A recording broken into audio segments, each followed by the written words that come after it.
So tonight's Dharma talk is entitled Touching into Emptiness. And I do mean just touching into it. It's going to be a very light dip into emptiness. But what I plan to do is to offer another talk next month that will delve a little bit more into the topic. So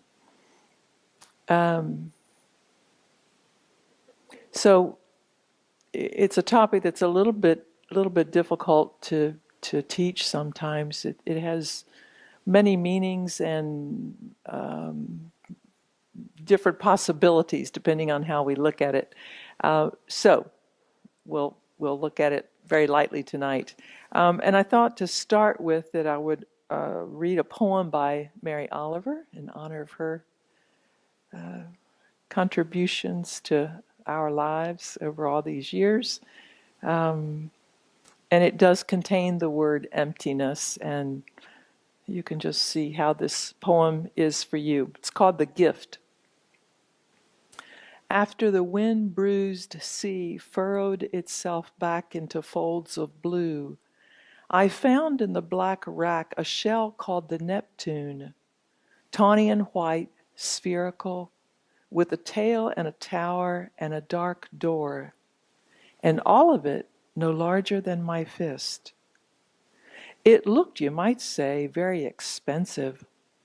I thought of its travels in the Atlantic's wind-pounded bowl, and I wondered that it was still intact. Ah, yes, there was that door that held only the eventual, inevitable emptiness. There's that. There's always that. Still, what a house to leave behind. I held it like the wisest of books and imagined its travels toward my hand.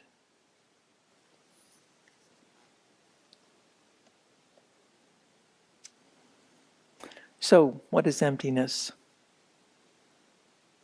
And more specifically, in light of the Dharma, in light of our being gathered here tonight as a Sangha, what and how does the understanding and the experience of emptiness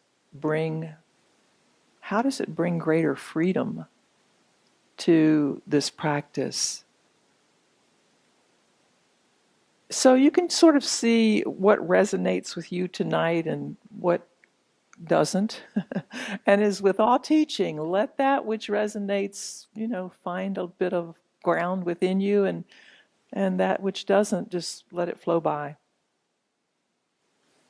So emptiness might, sometimes in our daily use of the word, might refer to a lack of something, a lack of substance.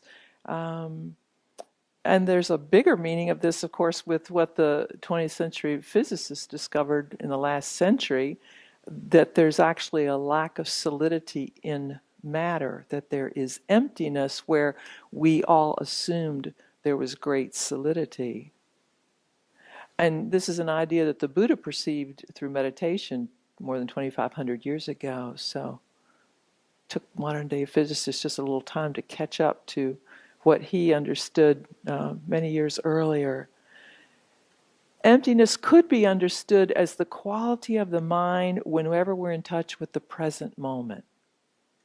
So when you're not preoccupied by the planning mind, or wanting or desiring, or the issues of yesterday, or the worries about tomorrow, emptiness could be understood again as that quality of the mind that's quite present, that's not distracted.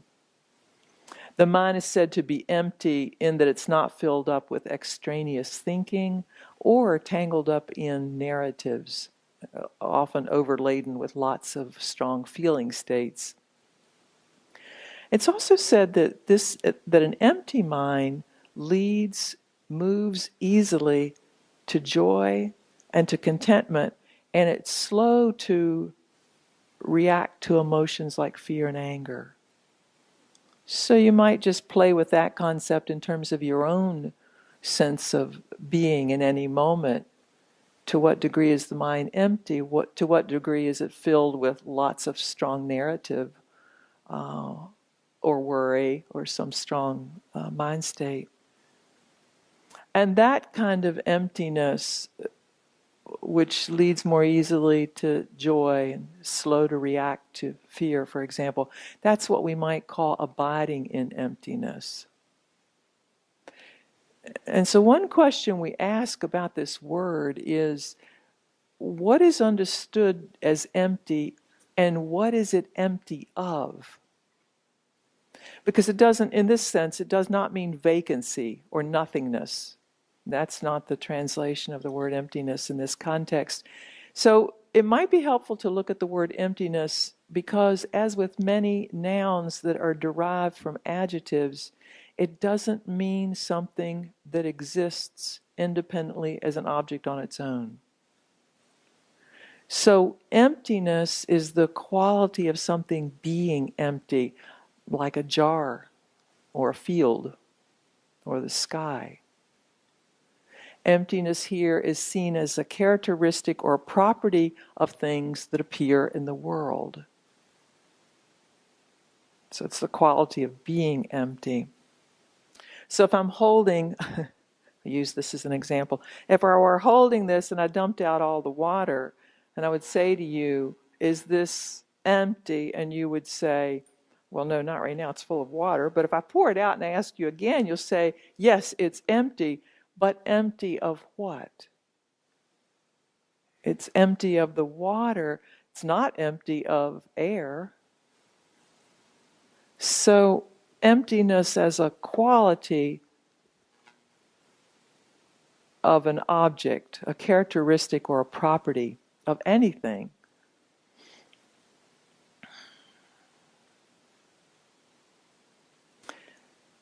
So what's interesting, I think, is emptiness, when we consider it in this light of this understanding, it includes everything.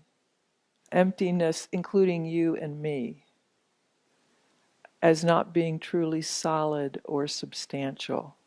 And you may be thinking, hey, wait a minute.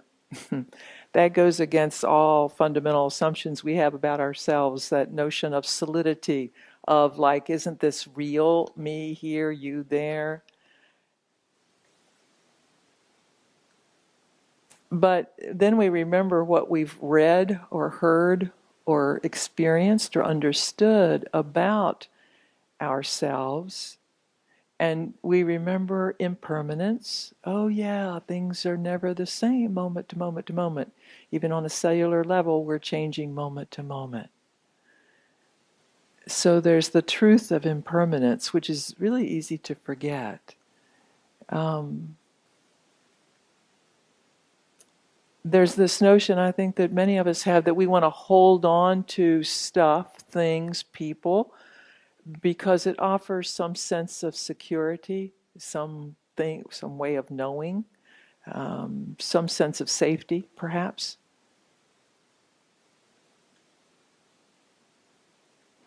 You could think about aging, for example. Laura mentioned that earlier. If we believe that this body is going to stay the same, that it won't get older from one day to the next, or it will never be ill or injured, or it will never die, then we are bound to suffer from the inevitable changes that are occurring as we speak, as we listen. So, seeing impermanence in the light of emptiness acknowledges what is true, what is real, what is the nature of life, of this being. And the change often is so rapid and so universal that when we ask ourselves, well, what is there to hold on to? What is there to get a grip around? It's hard to find anything that's not changing.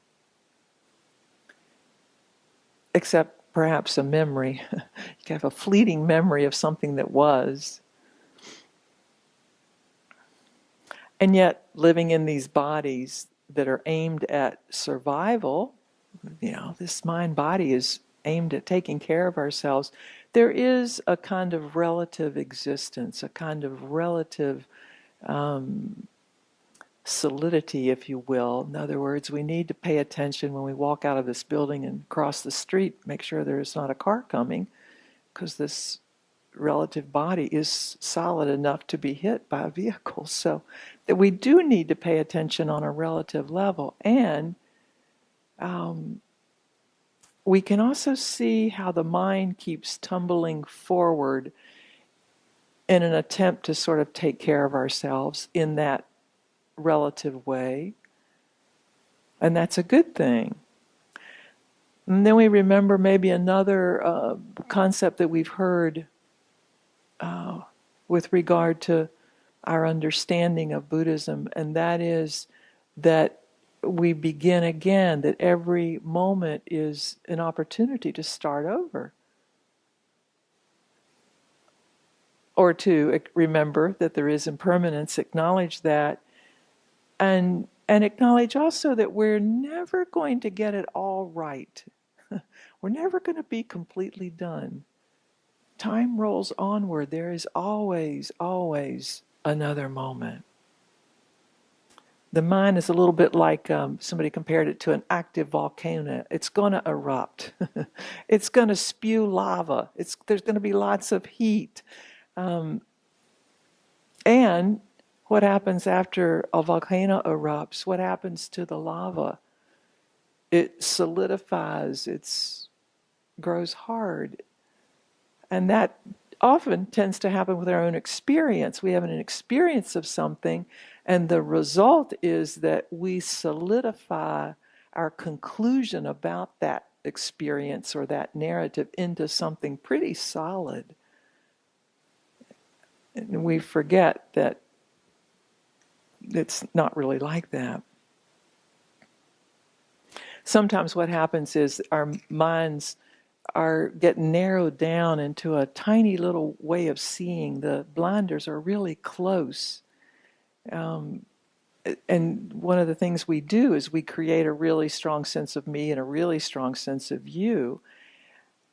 And we have lots of words in this language that identify I, me, mine, and you, and yours, and other. So when that's happening, often what we're doing is we are interpreting sensations, for example, seeing, hearing, tasting, touching, thoughts arising, mind states arising. We are at the sense gate door, allowing those things to be, thoughts proliferate, and we now have a narrative about all of those sense impressions coming through those sense gates. And sometimes we have a sort of a culturally misguided notion that if we could just think this thing through long enough and hard enough, we could figure it out, whatever it is.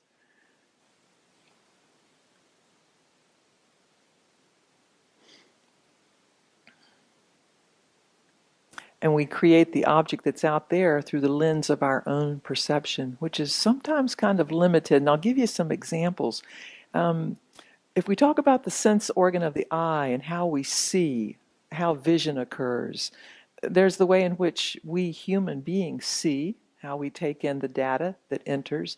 And then there are ways of seeing that we really don't have a clue about. We have a little bit of information about from some scientific studies, but we don't really get it because that's not how we see with this organ, this eye organ. So for example, snakes, see infrared. Their seeing is based on a perception of heat, not of a visual image.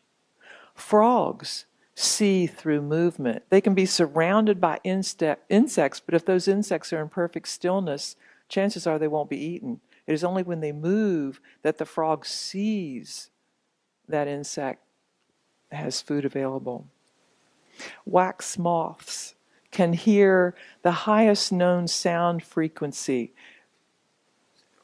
To what end? So that they can avoid bats, which are their primary predator. They hear sounds that we can't even begin to get near. dolphins and whales, I'm sure you know, have heard that their hearing capacity is about 7 times more sensitive than the human ear, which makes the study of dolphin hearing challenging since we can't listen to a significant portion of sounds that they hear. So what's real? What's true? So we kind of have a strong sense of I and have a strong sense of you, and we think we know it, we've got it, we grab onto it, and that's it, now I've got it. So we have a tendency to cling to fixed views about objects or subjects because it satisfies a desire for knowing. And in the relative world, it can be quite useful. Sometimes our awareness just needs a little bit of expansion. I was thinking about when Dan was talking about retreat experience and how for many of us being on retreat, there is that gentle expansion of awareness. I'll tell you a story about a retreat experience of mine. I was going to a retreat locally. I was driving to it, and en route, I had to stop and park the car for a couple of hours. And I parked it underneath of a Japanese cherry tree. And it rained during those couple of hours, and the blossom petals just fell down and kind of plastered the car. So when I got back in the car to continue driving to the retreat center, I put the wipers on and got those off, but the rest of the petals just clung to the car, to the glass, to the body of the car, to the fenders. I arrived, 2 hours later, and the car was still covered in these petals. At the site of the retreat center was a huge Japanese cherry tree out in the middle of a field. The rain had stopped, the sun came out, the wind began to blow, and sitting at some distance from this tree, I watched these white and pink petals drifting down by the thousands to the ground. Something about awareness shifted. Something about seeing, something about emptiness shifted. I was aware of form, yes, the earth, the tree, color, the eye seeing, perceptions, the feeling state, the Vedana of pleasant, very pleasant, thoughts arising, exquisite beauty, languaging, breathtaking. And then this awareness of openness, what remains, spaciousness, emptiness, the container as vast, no limitations. What remains when sensory perception has ended? The mind unburdened is not disturbed. So what is emptiness? Sometimes it has this connotation of lack. You hear that word and you think, oh, something's missing. There's a space here that needs to be filled up. And again, in our culture, I think about our tendency to want to fill up the spaces. So we're encouraged, capitalism encourages filling up your life with things, your car, your house, your clothing, your food, your refrigerator, your calendar. Good heavens, I hope it's full. Our lives with the latest, whatever that is. Did you catch the latest score, the news, the whatever? Thich Nhat Hanh reminds us that the word emptiness is a wonderful word and it shouldn't scare us. Emptiness is a property or characteristic of things that appear in the world. What's this? Plain sheet of paper, right? What's on it? Anything, Laura? Shadows, yeah. Not much else. Yeah. So I want to read to you something that Thich Nhat Hanh has written about a piece of paper. This may be familiar to some of you. If you are a poet, you will see clearly that there is a cloud floating in this sheet of paper. Without a cloud, there will be no rain. And without rain, the trees cannot grow. And without trees, we can't make paper. The cloud is essential for the paper to exist. If the cloud's not here, the sheet of paper can't be here either. We can say that the cloud and the paper inter-are. Inter-are. Inter-being is a word that's not in the dictionary, I don't think. But if we combine the prefix inter with the verb to be, we have a new verb, interbe. If we look into this sheet of paper even more deeply, we can see the sunshine that's here. If the sunshine isn't here, the forest can't grow. In fact, nothing can grow. So we know that there's sunshine in this sheet of paper. The paper and sunshine inter-are. And if we continue to look, we can see the logger who cut the tree and brought it to the mill to be transformed into paper. And we see the wheat. We know that the logger can't exist without food. Therefore, we know that the wheat that became his bread is also in this sheet of paper. And the logger's father and his mother are in it too. When we look at it in this way, we see that without all of these things, this sheet of paper cannot exist. Looking even more deeply, we see that we are in it too. This is not so difficult to see because when we look at this sheet of paper is part of our perception. Your mind is in here and mine also, so we can say that everything is in here in this sheet of paper. You cannot point out one thing that is not here. Time, space, the earth, rain, the minerals, sunshine, the cloud, the river, the heat, everything coexists with this sheet of paper.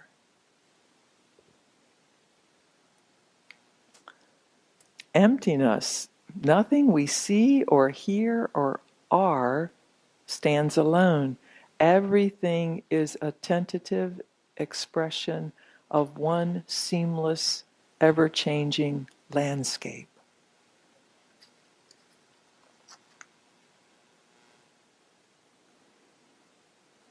So, though no one individual person or thing has any permanent fixed identity, everything taken together is what Thich Nhat Hanh would call interbeing.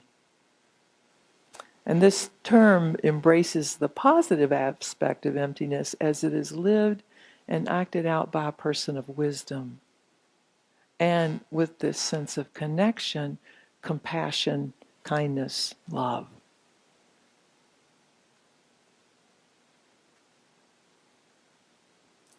So,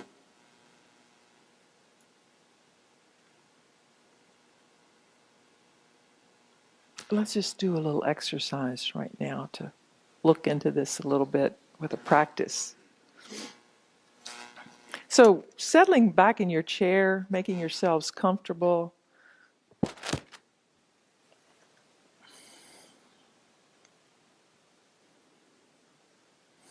Allowing the body to just rest here. Closing the eyes if that's okay for you now.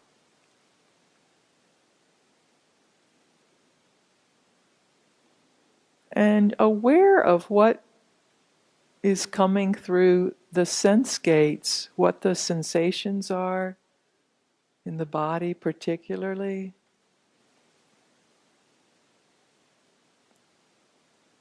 What's being seen even if the eyes are closed, visual images.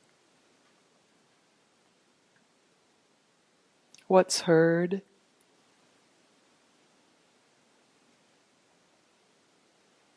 What sensations are present anywhere in the body.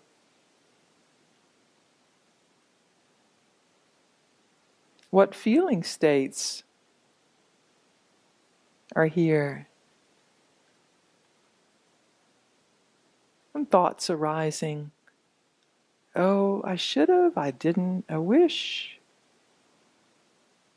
And see if you can take the I out of the sensing. It's just sensations are known. Hearing is known. Cognizing is known.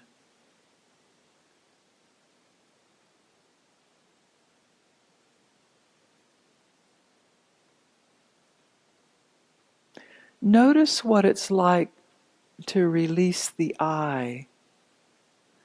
Well, we don't have to get rid of the self, just let it be. Release.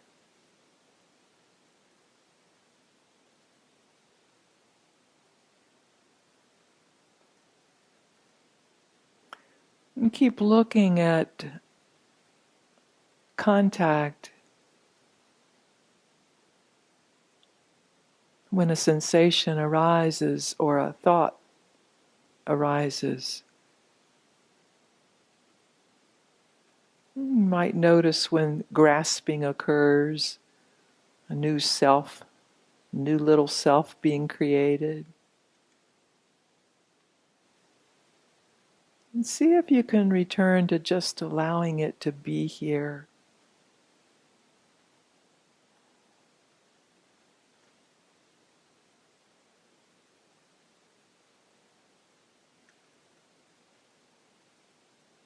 And when the sensory perception has ended, what's still there?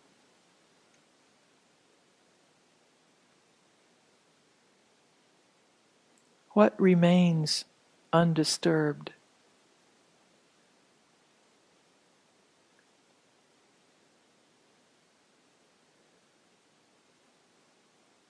Asking the questions lightly, with curiosity and gentleness.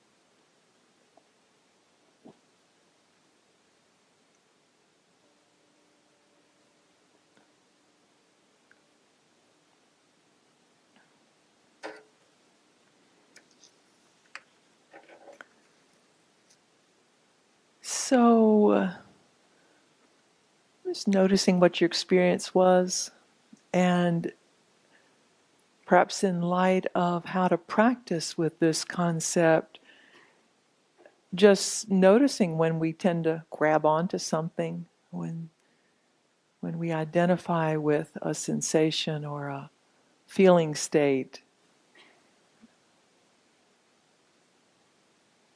One practice that I've heard about this is to see what it would be like to spend a year just buying one thing per month. And we're not talking about the necessities, of course, but those things that are kind of optional. What if you limit it to one choice per month?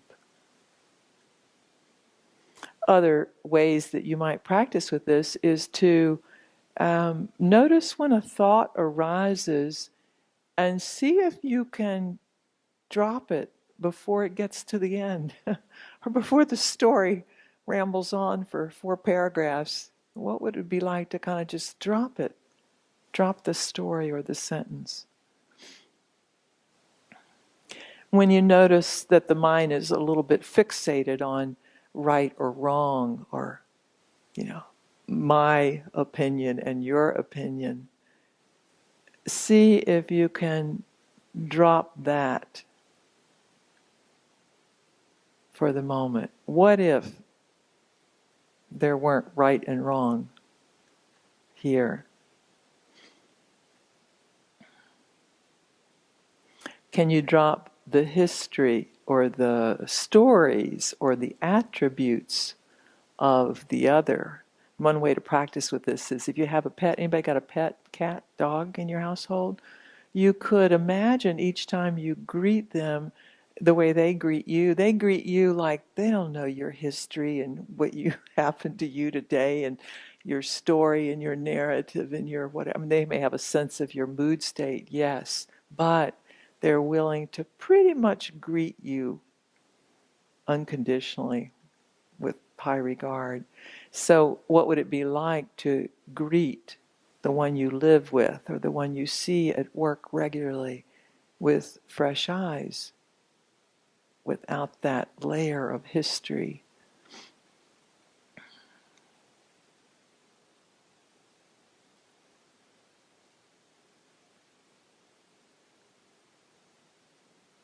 I like the image of the sunbeam with the dancing dust motes in it, the spaciousness around the dancing dust motes, which are always in motion, but that space is unmovable.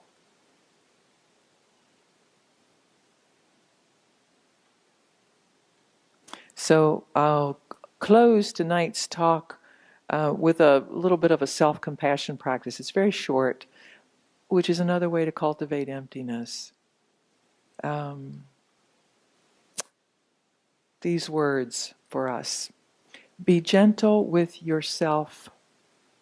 Be kind to yourself.